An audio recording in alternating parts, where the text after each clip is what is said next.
here's Brody Brazil.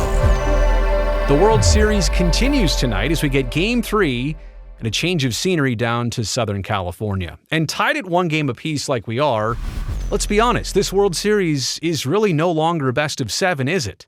It's now a best of 5. And the Blue Jays don't have home field advantage anymore, do they?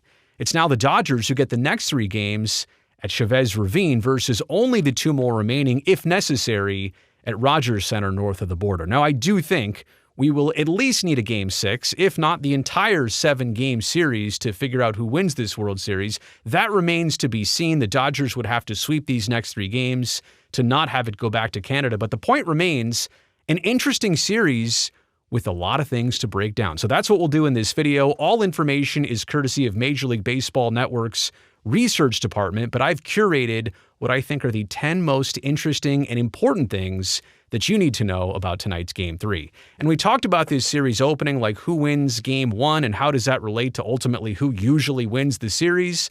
Let's move on to this. In a best-of-7 postseason series that's tied at 1 like we are right now, teams that win Game 3 have gone on to win the entire series. Now, this could be ALCS or the World Series or NLCS. So we're talking best-of-7s. Teams that win Game 3 have gone on to win the entire series 69% of the time. That's a 70-31 record. So not all the time, but a significant majority of the time, the winner of tonight's game has better odds to take the World Series. But if you dive even deeper into that, in this 2-3-2 format, teams grabbing a 2-1 lead at home have prevailed 60% of the time. So it's still a majority, but teams doing so on the road have won 76% of the time. And that information comes to us courtesy of Sarah Langs, who's been working this postseason for MLB.com. So that's interesting. If the Blue Jays win tonight's Game 3, they have even more significant odds of taking the entire series as the road team versus the Dodgers, who would have that 2-1 advantage with 2 more to play on their home field. I also want to make this statement real quick. I know Game 3s have some significance and Game 1s have some significance. Heck, they all have significance. But I've always said in any best-of-7 format that the result of Game 4 feels most telling because there's really only 3 main outcomes here that can happen, and they're all pretty decisive, like a 4-0 series sweep. Wasn't even a contest. That's what the Dodgers just served up to the Brewers. Okay, so that's one way to get to Game 4 in the result. The other result is a 3-1 series. And that means one team is facing elimination, one team has the opportunity to clinch it with their next game and win, so that feels pretty decisive. And then there's the third option, which would be a 2-2 series split. And that's important because now we're only talking about a World Series that's a best of 3. And not to mention that games 1 through 4 don't matter. They did. That's how they got here. That's how we all got here. But it's now going to be decided by 3 games instead of 7 games. We're starting on a much smaller scale, if you can consider it that way. So my point is, the result of Game 4s I feel like are more telling, but if that's what you need to know about Game 3, then there you have it. And you know what? Some of that's historical sense. Is there something to be learned and applied from that to where we stand in these 2 teams? Probably. Just keep that in the back of your mind. Keep this in the front of your mind. The Dodgers have won 11 of 14 home games since the start of the 2024 postseason.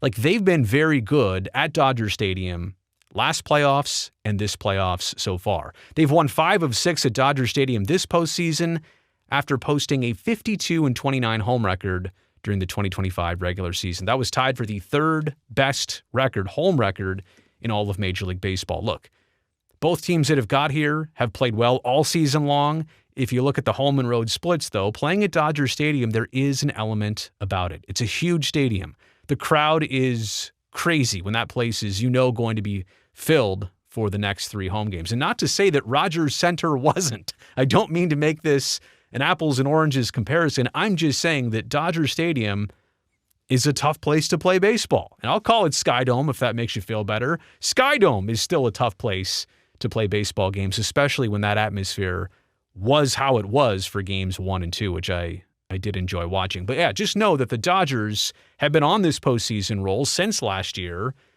and Dodger Stadium is a very hard place to play. The Blue Jays are going to send Max Scherzer out there for the start of Game 3.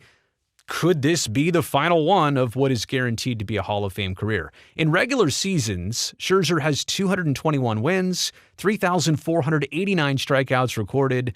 He's 11th all-time. He's only 26 behind the 10th place person on that list, Walter Johnson. So you can see the accolades in regular seasons have been tremendous, but Max Scherzer has been there, done that in postseasons too. He's making his 5th World Series start tonight, but his first since 2023 when he was a member of the Texas Rangers.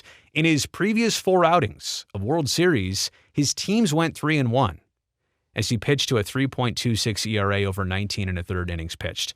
So, if you want to know how Max Scherzer shows up to World Series games, that's a pretty good track record that he's hoping to continue. Even in hostile territory like Dodger Stadium, this is somebody who's been there and had that experience, and you'd have to think that when the Blue Jays were penciling in their starters for this series, knowing a guy like Max Scherzer with that experience to go in that first road game of the World Series, that's why he is in this position.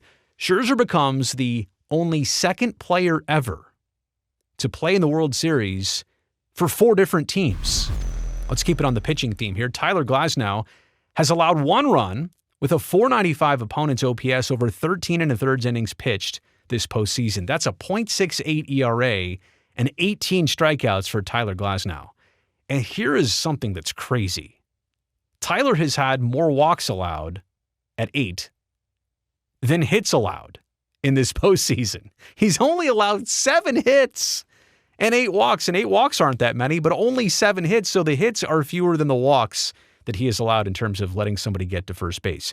Tyler Glasnow hasn't pitched in what's going to be 11 days by the time he takes the mound tonight, giving up 1 run in 5 2/3 innings in ALCS Game 3 versus Milwaukee. He didn't allow a hit to the final 15 batters he faced in that game. He did allow 2 free passes, but didn't allow a hit to the Brewers. They really struggled with the bat. If you talk about rest versus rust, I don't know, Ohtani recently went a dozen days and then came out and struck out 10 and hit 3 homers in that clinching NLCS game. So I don't know what to expect. I do know that pitching 11 days ago is kind of like skipping 1 start. It's not like it's 20 days ago, but it's definitely not in the rotation. And I'm sure he's been throwing in the bullpen. He's been simulating, but it's just going to be a lot different to take the mound of a World Series game, even on your home field, after not pitching, getting out of that rhythm for 11 days. Vladimir Guerrero Jr.'s 22 hits this postseason for the Blue Jays are the most ever in a postseason by a Blue Jay. Guerrero is 6 for 17 with a homer lifetime against Tyler Glasnow, had an RBI double back on the 10th of August. So that matchup, especially tonight for Game 3, going to be interesting. Vlad Jr. on the road, 22 hits, the most ever by a Blue Jay in the postseason. And how about this? Ernie Clement at 21 hits is tied with the 1993 World Series MVP, Paul Molitor, for second most. If you think about Paul Molitor, hitting machine from back in the day, and even Ernie Clement, just 2 games in to this World Series, they're going to play a couple more games. He can definitely surpass Paul Molitor, who was the MVP of that 1993 World Series. What, Joe Carter couldn't be? Dave Stewart couldn't be? It was Paul Molitor. He was super consistent with the bat. And look, the Blue Jays of this year, they hit great. Their team average coming into Game 2 was like 304. I realize that probably went down just a little bit after Game 2. But yeah, you've got some hitters on this team, but you've also got some pitchers for the Dodgers who are trying to get swing and miss every single time. Speaking of the Blue Jays bats, this is really interesting. We're talking about postseason stats only, not the regular season, but this postseason, the Blue Jay hitters on 2-strike counts, they've had 208 at-bats get to a 2-strike count. Blue Jay hitters in 2-strike counts have a 173 batting average and a 231 slugging percentage. That's not good, and quite honestly, that's not them, because also in this postseason, Blue Jay hitters on all other counts, so any other count that does not involve 2 strikes, have had 245 at-bats. They've got a 396 team batting average in all other counts that do not involve having 2 strikes on you, and a 747 slugging percentage. So what's going on there? Why are Blue Jay hitters in this postseason struggling so much in 2-strike counts? Maybe like they don't even want the count to get deep. And the MLB research department says here, maybe it's no coincidence that the Jays have the highest swing percentage of any team this postseason at 52.8%. They don't want to go too deep in the strike part of the count. Take note of that as you watch tonight's game. Watch what happens when Blue Jay hitters get into a 2-strike count. Dodger pitchers have averaged 11 strikeouts in their 10 wins this postseason. That's incredible. We're talking about more than 100 strikeouts in the playoffs alone, in the 10 wins alone. 11 strikeouts on average per win by Dodger pitchers. On the flip side, when they're not going well, when the Dodgers have had their 2 losses, they've averaged only 4 strikeouts in those games. Now, one of them was the absolute drubbing delivered by the Blue Jays in Game 1 of the World Series. Yeah, they weren't striking out a lot. They were making a lot of contact and a lot of loud contact. But the point still is, when the Dodgers are going well, they're striking out hitters. When the Blue Jays are going well, they're making contact and hitting home runs. How about this? Opposing batters are 1 for 29 with 2 outs and runners in scoring position against Dodger pitchers this postseason. 22 consecutive batters have been hitless in that position. So 2 outs and any runner in scoring position. Like, that's clutch by the Dodgers to get out of those jams, but it also goes to show you how much they have flirted with disaster and other teams just cannot capitalize on it. 1 for 29 with 22 consecutive hitless at-bats. So at one point, it was a lot better. It was 1 for 7. Now it's 1 for 29. 2 outs and runners in scoring position. The Dodgers always know how to close the door. And that's also very specific to tonight's starter, Tyler Glasnow. Opposing batters are also 1 for 29. This is not a typo. This is the exact same stat, but it just applies to Tyler. 2 outs, runners in scoring position against Tyler Glasnow this season, this year, including the postseason. He's had 15 consecutive hitless batters face him in 2 outs and runners in scoring position situations. So let's see if the Blue Jays can capitalize. If they've got runners on, if they've got 2 outs, can they get the hit that ultimately drives in some very important postseason runs? Will Smith, Dodgers catcher, had that hairline fracture in his hand that he suffered from a foul ball in early September. So he just returned, right? He missed the end of the regular season. He returned for the NLDS. He's batting .409 on what is right now a 6-game hit streak, 9 for his last 22. And Will Smith, kind of, I say quietly over the years, has really etched himself in terms of playoff baseball and specifically the offense he provides as a catcher. 3 RBI in Game 2. He's got 34 career postseason RBI as a catcher. I think he's got another one as a DH in there somewhere. But that's the 3rd most in Major League history behind Jorge Posada and Yadier Molina at 40 and 36 respectively. So Will Smith calling great games behind the dish and also driving in runs.